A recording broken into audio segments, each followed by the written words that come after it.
Good afternoon, welcome to a new episode of Mr. Roy Makes.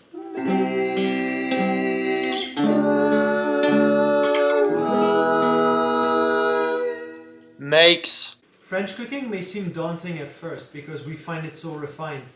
But the true power of French cuisine is having few ingredients that are well chosen and mixed well together. So today we're going to do a staple of French cooking, Bechamel sauce.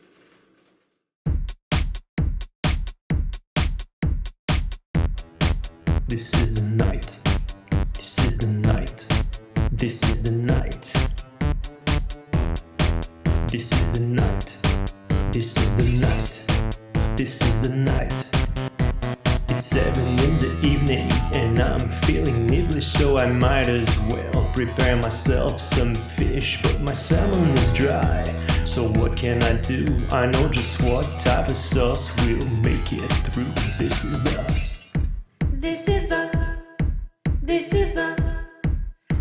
the night for a Bechamel. You've never seen anything that goes with pasta so well. This is the night for a Bechamel. You can also try it on some fish or seashell.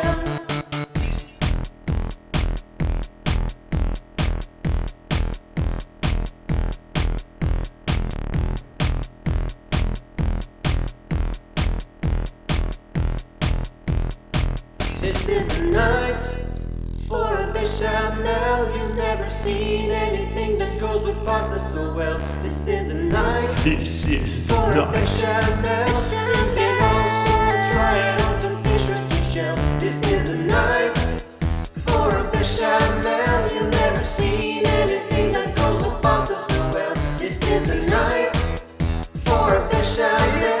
You can also try it on some fish or seashell.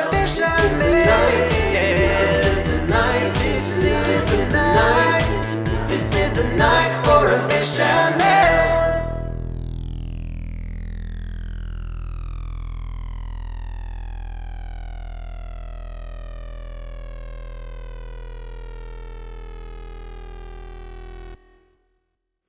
Let's have a look at the ingredients, shall we? There are very few. Milk, butter, flour, salt and pepper, and that's it. For this particular recipe, we're using 2 tablespoons of flour, 2 tablespoons of butter, and 1 cup of milk. Without any flavoring, bechamel sauce may be a little bland. So today, since we're making some fish, we're using dill and onions.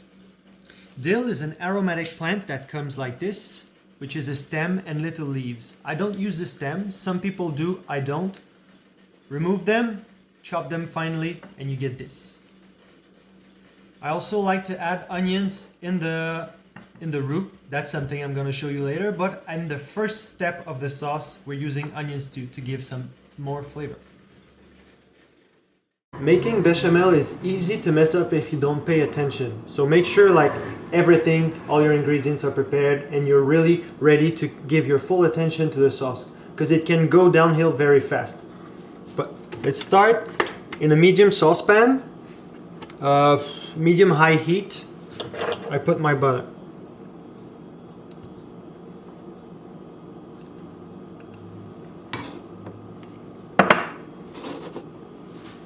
Just start it to max because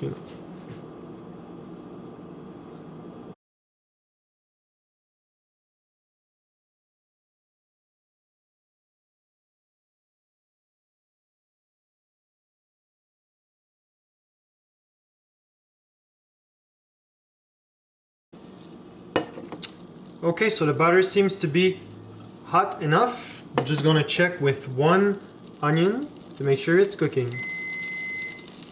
This is cooking. So let's put the onions in. And I'm gonna fry these onions in the butter until they're golden brown.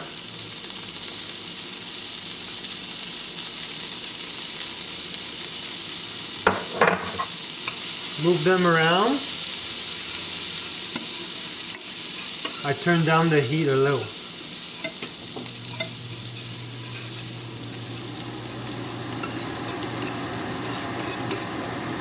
The next step we call making the roux. R-O-U-X. We're gonna put some flour inside there and make it cook with the butter and the onions until it becomes brown. And then all that's left to do is to add the milk. You'll see. Look at this butter. The onions are getting fried and brown, but they're not quite ready yet.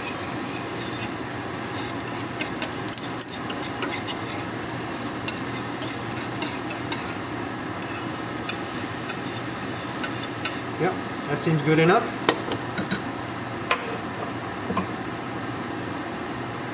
Put the flour. That you need to mix very carefully to make sure there's no dry flour left. Look how brown it becomes. And you want to scrape that bottom. So don't use a non-stick pan, use a regular stainless steel pan. Otherwise, you may get some nasty stuff in your mouth.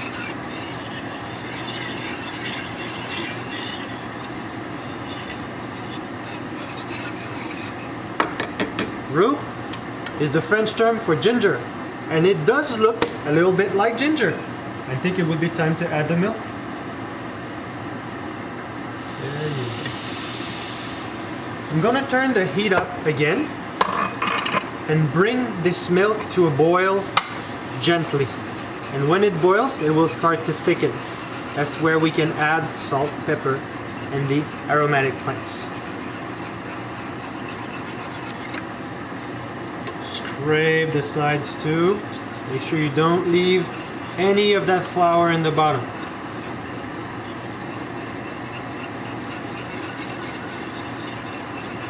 Never stop stirring. That's the problem. Like you start your sauce and you're like, oh, I forgot to do this, I forgot to do that. Never leave your sauce unattended, otherwise it will stick in 2 or 3 seconds. Full attention. You see, it's already starting to thicken.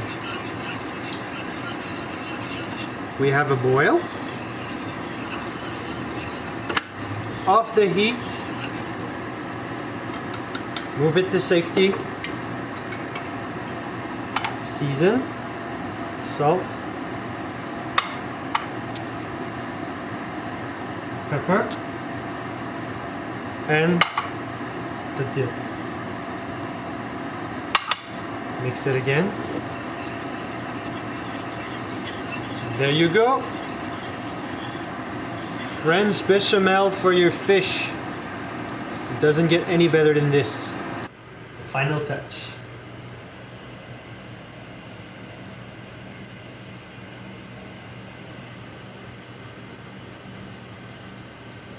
Et voilà.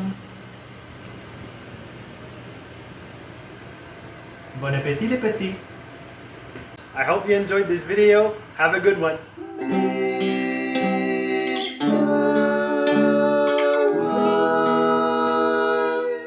Makes